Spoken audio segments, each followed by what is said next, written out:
কেটে গেছে 1,500 টাকা ফিস। আর ওই আনলাম যে তাহলে ওটাকে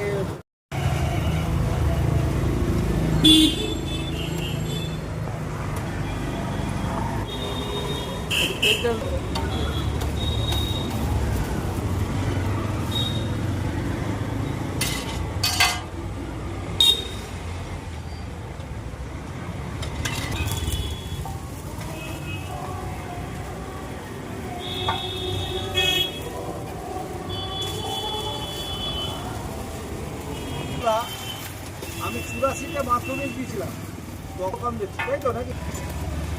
মোটামুটি কত বছর হবে তো? 50 বছর হয়ে গেছে নাকি? আগে যে করে ওখানে পুরো তলা একটা উপরে একটা কাঠের একটা তখন এই কৃত্রিমল ছিল। আছে